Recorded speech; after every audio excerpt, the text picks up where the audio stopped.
إن الحمد لله نحمده ونصلي على رسوله الكريم أما بعد أعوذ بالله السميع العليم من الشيطان الرجيم بسم الله الرحمن الرحيم وما تأتيهم من آية من آيات ربهم إلا كانوا عنها معرضين فقد كذبوا بالحق لما جاءهم فسوف يأتيهم أنباء ما كانوا به يستهزئون ألم يروا كم أهلكنا من قبلهم من قرن مكناهم في الأرض ما لم نمكن لكم وأرسلنا السماء عليهم مدرارا وجعلنا الأنهار تجري من تحتهم فأهلكناهم بذنوبهم وأنشأنا من بعدهم قرنا آخرين۔ حضرات محترم، اللہ مالک نے انسانوں کی ہدایت اور رہنمائی کے لیے 1,00,000 سے زیادہ انبیاء اور رسول مختلف وقتوں میں مختلف جگہوں پہ مختلف قوموں کے اندر بھیجے۔ ان میں کئی صاحب کتاب تھے، اور اللہ رب العزت نے یہ لوگوں کو یقین دلانے کے لیے ہر نبی کو کوئی نہ کوئی نشانی، کوئی معجزہ عطا کیا۔ لیکن بہت سے بد نصیب اور بدقسمت لوگ ایسے تھے جنہوں نے ان واضح نشانات کو دیکھنے کے باوجود یہ کہہ کے منہ پھیر لیا کہ ان ھذا الا سحر مبین، یہ کھلا جادو ہے۔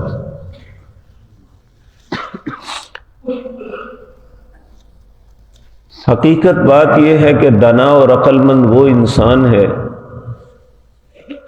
جس کے سامنے کوئی نشانی آئے اور وہ اس نشانی کو پہچان لے کہ یہ بات درست ہے، پھر اس کی عقل مندی یہ ہے کہ اس بات کو قبول کر لے۔ نبی کریم صلی اللہ علیہ وسلم نے فرمایا، جس بندے کے دل کے اندر رائی کے دانے کے برابر بھی تکبر ہوگا وہ جنت میں نہیں جائے گا۔ تو صحابہ نے تعجب سے پوچھا، کیا اچھا لباس پہننا، اچھا جوتا پہننا، صاف ستھرا رہنا، کیا یہ تکبر؟ آپ نے فرمایا نہیں، یہ تو نظافت ہے۔ پھر پوچھا، یا رسول اللہ تکبر کیا ہے؟ آپ نے فرمایا، حق بات کو سمجھ جانے کے باوجود ٹھکرا دینا، یہ دنیا کا سب سے بڑا تکبر ہے کہ ایک بندے کے سامنے صحیح بات آ گئی اور اس کے باوجود اس نے ٹھکرا کے پھر اپنی غلط روش پہ قائم رہا۔ تو یہاں اللہ رب العزت فرماتے ہیں وما، پہلے تو سورت کے آغاز میں ہم نے 3 آیات جو پڑھی اس میں اللہ نے اپنی قدرتیں، اپنی نشانیوں کا اظہار فرمایا۔ زمین و آسمان کو میں نے بنایا، روشنی اور ظلمات اندھیروں کو میں نے بنایا، ہدایت اور گمراہی اس کا بھی تذکرہ کیا، اور ان ساری نعمتوں کا تذکرہ کرنے کے بعد اللہ فرماتے ہیں وما تأتیہم من آیۃ من آیات ربہم، اور جو بھی آتی ہے نشانیاں اللہ کی نشانیوں میں سے الا کانوا عنہا معرضین، وہ اس سے اعراض کرتے ہیں۔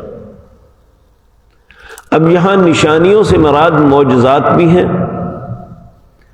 اور اللہ کی آیات سے مراد وہ کتابیں بھی ہیں جو اللہ نے انسانوں کی ہدایت اور رہنمائی کے لیے اتاری۔ آپ دیکھیں، اللہ مالک نے امت محمد الرسول اللہ صلی اللہ علیہ وسلم کو قرآن جیسی عظیم کتاب سے نوازا، لیکن آپ اپنے معاشرے کے اندر، کافروں کی بات نہیں ہے، بحیثیت مسلمان اپنے معاشرے کے اندر، حتیٰ کہ اپنے گھروں کے اندر دیکھ لیں، ہم میں سے کتنے لوگ ہیں جو قرآن کو فالو کرتے ہیں اور کتنے لوگ ہیں اس کی آیات سے اعراض کر رہے؟ بلکہ ہماری زندگی میں بے شمار مرتبہ ایسا ہوتا ہے کہ اللہ کا حکم ایک ہوتا ہے، ہم اس کے بالکل انگیسٹ مخالف چلتے ہیں۔ یہی بات ہے کہ اللہ فرماتے ہیں میری آیات کو دیکھ کے اعراض کرتے ہیں۔ اکثر لوگوں کا رویہ یہی ہے، لیکن مجھے اور آپ کو یہ بات سمجھ لینی چاہیے کہ اللہ کا کچھ نہیں بگڑتا۔ ہم دنیا کے سارے لوگ بھی اللہ کے ہر حکم کے بھی انکاری بن جائیں نا، اللہ کی بادشاہت میں کوئی فرق نہیں آئے گا، اور نہ ہی ہم سارے اطاعت گزار بن جائیں گے تو اللہ کی بادشاہت بڑھ جائے گی، ایسا نہیں ہے۔ اگر اطاعت اور فرما برداری کریں گے تو اپنا فائدہ ہے، نہ فرمانی کریں گے تو نقصان اپنا ہے، اللہ کا کچھ نہیں بگڑے گا۔ اللہ نے تو فیصلہ کر دینا ہے، اطاعت کی تو کہا جنت میں چلے جاؤ، نہ فرمانی کی تو جہنم کا ایندھن ہے، العیاذ باللہ۔ فیصلہ ہمارے ہاتھ میں ہے، ہمارا اپنا نقصان اور فائدہ ہے، اسے سوچنا چاہیے۔ اللہ رب العزت فرماتے ہیں فَقَدْ كَذَّبُوا بِالْحَقِّ لَمَّا جَاءَهُمْ، تحقیق جھٹلایا انہوں نے حق کو جب بھی ان کے پاس آیا۔ کسی بھی قوم کے، آدم علیہ السلام سے لے کر آپ دیکھیں ان کا بیٹا، دونوں بیٹوں کا جب کلیش ہوا، اذ قربا قربانا، ہم پیچھے پڑھ آئے ہیں پچھلی صورت میں کہ اپنی قربانیاں لے کے اللہ کی بارگاہ میں گئے، فتقبل من احدہما ولم یتقبل من الآخر، ایک کی قربانی قبول ہو گئی، دوسرے کی مسترد ہو گئی۔ اب چاہیے تو یہ تھا کہ جس کی مسترد ہو گئی ہے وہ اپنی غلطی کا احساس کرتا اور سمجھتا کہ اللہ مجھ پہ ناراض ہے، اس لیے میری قربانی کو قبول نہیں کیا، میں اپنے فیصلے کو بدل دوں۔ الٹا اپنے بھائی کو کہنے لگا میں تمہیں قتل کر دوں گا، تیری قربانی کیوں قبول ہوئی ہے؟ یہ کمینگی اور ہٹ درمی ہے۔ آدم علیہ السلام سے لے کر آج تک اور قیامت تک اللہ رب العزت کو ہم پہ یہ گلہ ہے کہ فَقَدْ كَذَّبُوا بِالْحَقِّ لَمَّا جَاءَهُمْ، جب بھی حق آتا ہے ان کے پاس جھٹلا دیتے ہیں۔ فَسَوْفَ يَأْتِيهِمْ أَنْبَاءُ مَا كَانُوا بِهِ يَسْتَهْزِئُونَ، ان قریب جن باتوں کا یہ مذاق اڑاتے ہیں نا، انہیں اس کی خبر مل جائے گی۔ اور یہ بات حقیقت ہے، قرآن کریم اس کا تذکرہ کرتا ہے کہ آج تو ہم غفلت کی زندگی بسر کر رہے ہیں، جو من میں آتا ہے کرتے ہیں۔ حتی اذا جاء احدهم الموت، جب موت کا وقت آ جائے گا نا، اللہ رب العزت فرماتے ہیں پھر ہر بندہ منتیں شروع کر دیتے ہیں، قال رب ارجعون، اے اللہ ایک دفعہ واپس لوٹا دے۔ بھئی کیا کرے گا جا کے؟ لعلی اعمل صالحا فیما ترکت، کہ میں اچھے کام کر لوں جو چھوڑ آیا۔ پھر اللہ کا جواب ہوگا کلا، یہ نہیں ہو سکتا۔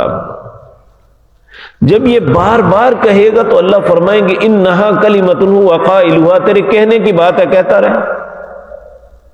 وَمِن وَرَائِهِمْ بَرْزَخٌ إِلَىٰ يَوْمِ يُبْعَثُونَ، اس کی اور دنیا کے درمیان پردہ حائل کر دیا جائے گا۔ اس کے بعد اللہ رب العزت فرماتے ہیں أَلَمْ يَرَوْا كَمْ أَحْلَقْنَا مِنْ قَبْلِهِمْ مِنْ قَرْنٍ، ہم نے ہی کتنے ہی زمانے میں لوگوں کو ہلاک کر دیا۔ مَكَّنَّاهُمْ فِي الْأَرْضِ مَا لَمْ نُمَكِّن لَكُمْ، ہم نے زمین کے اندر جو قوت و طاقت انہیں عطا کی تھی تمہارے پاس تو وہ ہے ہی نہیں۔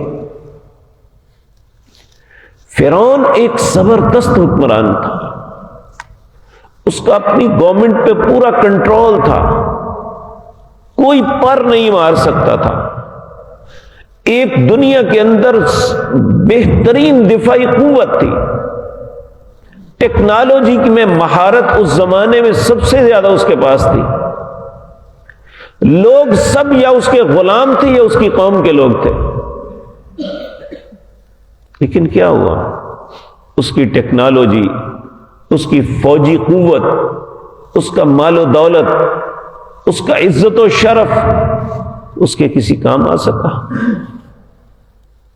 نمرود دنیا کے 4 ان حکمرانوں میں ہے جسے اللہ نے پوری دنیا پہ حکومت دی تھی، کیا وہ اپنے آپ کو بچا سکا؟ تو اللہ رب العزت فرماتے ہیں وَأَرْسَلْنَا السَّمَاءَ عَلَيْهِمْ مِدْرَارًا، میں نے آسمان پہ ان پہ بارشیں برسائیں، وَجَعَلْنَا الْأَنْهَارَ تَجْرِي مِن تَحْتِهِمْ، ان کی ہر طرف نہری نظام تھا، نہریں چلتی تھی۔ لیکن جو ان کے زراعت، ان کی کاشتکاری کے لیے ان کی معاون و مددگار تھی، ہر طرف ریل پیل تھی، کوئی کسی قسم کا معاملہ نہیں تھا، کوئی رکاوٹ نہیں تھی، کوئی قوت مقابلے میں نہیں تھی۔ اللہ فرماتے ہیں فَأَهْلَكْنَاهُمْ بِذُنُوبِهِمْ، جب انہوں نے گناہ کیے تو ان کے گناہوں کے سبب میں نے پکڑ لیا۔ وَأَنشَأْنَا مِن بَعْدِهِمْ قَرْنًا آخَرِينَ، اس کے بعد دوسرے زمانوں کے لوگوں کو لے آیا، ان کا نام و نشان مٹ گیا۔ قوم عاد کا ایک بھی فرد دنیا میں باقی نہیں ہے، قوم سمود میں سے ایک شخص بھی دنیا میں آج باقی نہیں ہے، فرعون اور آل فرعون میں سے کوئی شخص باقی نہیں ہے۔ اسی طرح جتنی قومیں ہیں سب کو ہلاک کیا۔ اللہ کہتا ہے میرے لیے کیا مشکل ہے؟ اور یہ بات مجھے اور آپ کو یاد رکھ لینی چاہیے۔ آج ہم سمجھتے ہیں جی آج دنیا سب سے زیادہ ترقی کی معراج پہ ہے، اس ترقی کے باوجود جو اہرام مصر بنے ہوئے ہیں، کبھی آج تک دنیا کے کسی محقق نے بتایا ہے کہ انہوں نے اتنے بڑے پتھر یہاں تک کہاں لے کے جائے؟ انہیں کیسے تراشا اور کیسے بنایا؟ اس زمانے سے لے کر آج تک اس کی میت کو حنوط کیا ہوا ہے۔ آج ہمارے پاس کیا یہ ٹیکنالوجی ہے؟ جو اللہ نے قوت و طاقت ہم سے پہلے لوگوں کو دی تھی آج نہیں ہے، جو ٹیکنالوجی ان کے پاس تھی آج ہمارے پاس نہیں ہے۔ اس لیے یہ بات سمجھ لینی چاہیے۔ اللہ کہتے ہیں اگر تمہارے پاس ان جیسی طاقت نہیں ہے، اگر وہ اپنے گناہوں کے سبب ہلاک کر دیے جائے تمہاری کیا حیثیت ہے؟ اس لیے ہمیں اپنی حیثیت کے اندر رہنا چاہیے، اللہ کے مقابلے میں ہماری کوئی حیثیت نہیں ہے۔ ہم دنیا کے سارے انسان بھی مل جائیں نا اور چاہیں کہ اللہ رب العزت کے بھیجے ہوئے کسی بھی حکم کو ٹال سکے۔ آپ نے چند دن پہلے امریکہ کی آگ کو نہیں دیکھا؟ کیا ان کے پاس دنیا کی ہر ٹیکنالوجی نہیں ہے؟ انہیں اپنی طاقت و قوت پہ کتنا غرور ہے، دنیا میں کتنے قتل عام کیے ہیں انہوں نے، لیکن جب اللہ کی مار پھٹکار آتی ہے تو اس کا مقابلہ کوئی نہیں کر سکتا۔ دنیا کے سب سے زیادہ ٹیکنالوجی کی معراج پہ 2 ملک ہیں، جاپان اور امریکہ۔ سب سے زیادہ قدرتی آفتیں ان دونوں ملکوں میں آتی ہیں اور یہ نہیں بچ سکتے اور نہ اپنے آپ کو بچا سکتے ہیں۔ سیلاب آ جائے تب بھی نہیں بچا سکتے، آگ آ جائے تب بھی نہیں، آندھی آ جائے تب بھی نہیں۔ اللہ کی بھیجی ہوئی فوج کو کوئی نہیں روک سکتا۔ تو اللہ یہ باتیں مجھے اور آپ کو سمجھنے اور اپنی اصلاح کی توفیق عطا فرمائے۔ اقول قولی ھذا واستغفر